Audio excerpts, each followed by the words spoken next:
the onions that grew here in the soggy swamp that these natives lived at. It was called Chicagua. It could mean smelly wild onion. Chicagua could mean onions of the portage. And if you look deep enough, and I have, it means skunkweed.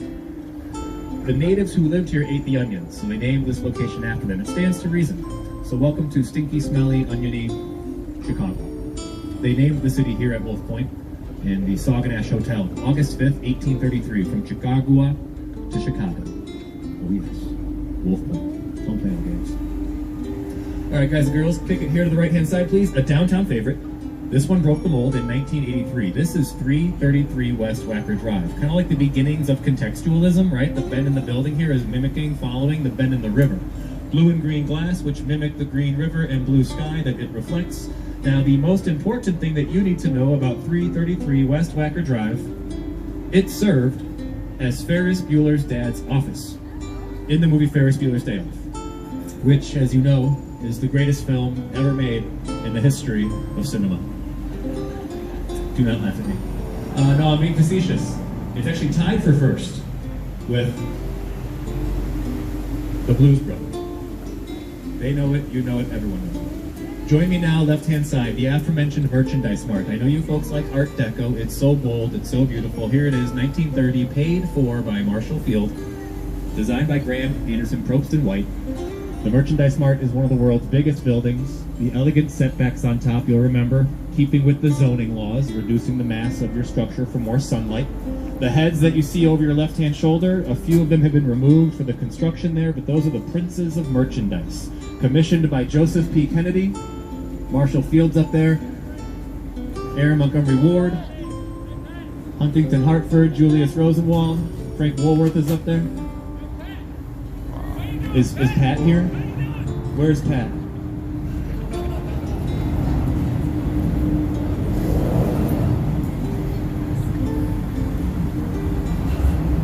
So here's something fun. To the right-hand side, you'll notice something's just amiss about 222 West Wacker Drive. See how part of it so clearly harkens back to the old world, that Beaux Arts style, the fanciful Greco-Roman columns there at the base and cornice? That was built by Graham Anderson Probst and White in 1928. The right-hand side, see that? That's from 1988 by Skidmore, Owings, and Merrill. I don't want to patronize you, but can't you see how those are so clearly different? They were mashed together into one building due to a lack of space in the area. I like that stark contrast, you know, of the old and new. You get it over here as well. Remember the LaSalle Wacker building, Art Deco from the 20s? It sits right next to that very bold, beautiful luxury rental. Here's a little fun tidbit. Hey, hello. Do you see the party deck here at the luxury rental where the exposed columns are? They built the party deck there, you'll note, at the exact same level as the setbacks on the neighborhood. People want to design their structures to reference the buildings around them. It's kind of like tipping your hat to those who came before you. So as much as these firms are competing, you know, bigger, taller, bolder, always, they're referencing each other constantly. Here's another good example. The one to the forward right here, this beautiful Greco-Roman-esque column on steroids, is 77 West Wacker Drive. This happens to be one that I really like. Here we go. 77 West Wacker Drive was designed by James DeStefano and Ricardo Bofield. I want you to appreciate the fact that this building was modeled after a single Greco-Roman column. It was also inspired by Giotto's bell tower in Florence, Italy. The very top, that's a tribute to the Parthenon in Athens, Greece. Note how they harmoniously combine modern-day glass and steel with classical stone. So that building is 50 stories tall, 5-0, and they did that on purpose to mimic and match the height of the neighbor, which is just to our forward right here. Here it is, the Leo Burnett building. Leo Burnett building and the former R.R. Donnelly building, same heights, and they both adhere to this idea of, hey, let's be a column. Now they're totally different in their presentation, but as you glance over your right-hand shoulder, see how these two buildings complement each other very nicely? Beautiful wooden boat over there at City Winery. You can go over here and hang out. It's cool. You can wave to me later.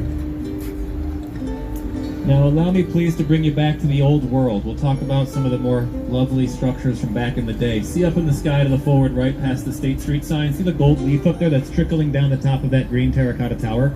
That is the former Carbide and Carbon building. It was built during Prohibition, 1929. The building is designed to look like a champagne bottle. Watch this.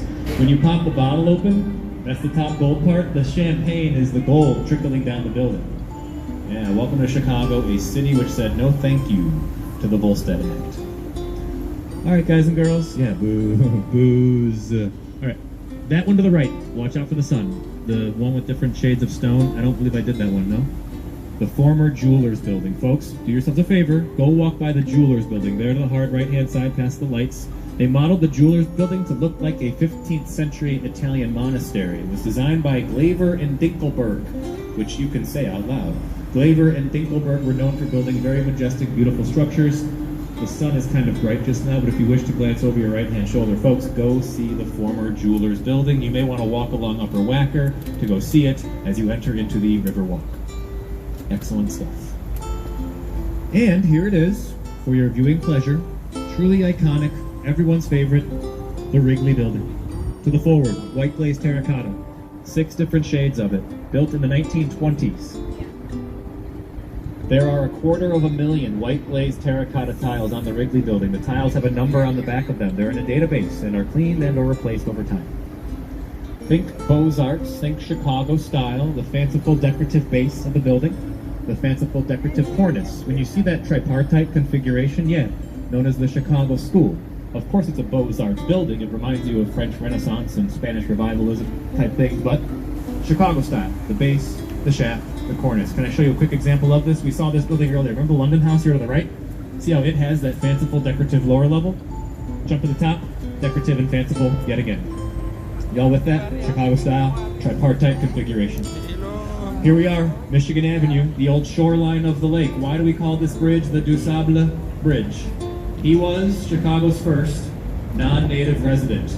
He was from Haiti, spoke a variety of languages, French, Spanish, English, as well as Native American dialects. Jean-Baptiste Pointe du Sable from Haiti. Moved here 1770s, lived here till 1800, literally lived over here by the Apple Store.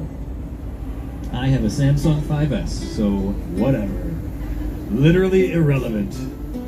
The building just beyond the store is the Tribune Tower. See the upside down L's on top, the flying buttresses? Tribune Tower by Raymond Hood and John Meade Howells. Sits on the site again of the Du Sable homestead. Make sure you walk by and go see the Tribune. Kind of combines Art Deco with Beaux-Arts, which at that time in the 20s was not a popular idea. But we do love the Tribune. I get emotional. All right, friends, this one's neat. I think you'll appreciate this. Forward left-hand side, Adrian Smith designed it. He's the feller who did the Trump Tower and the Burj Khalifa in Dubai, tallest building on the planet.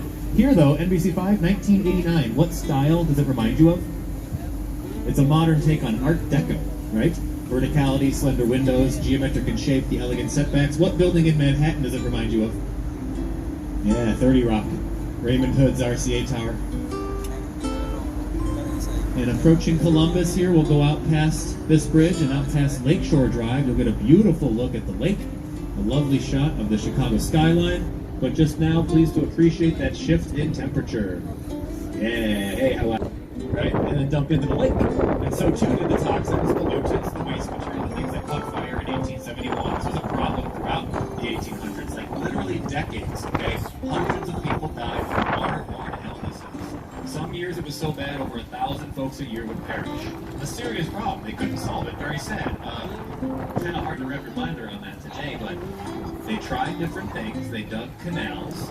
For example, the Irish dug the Illinois and Michigan Canal. They're trying to siphon water off the lake. They couldn't do it, and everyone was dead. Everyone. Finally, in the year 1892, the Army Corps of Engineers came back to Chicago and built a 27-mile-long canal called the 27-mile Sanitary and Ship Canal, and they dredged out the main and south branches, digging them deeper, 15 to 20 feet deeper. That allowed gravity to do its thing. The water then dumped off the lake, flushed through the city of Chicago, main branch, south branch, into the canal, carrying away all the bad water.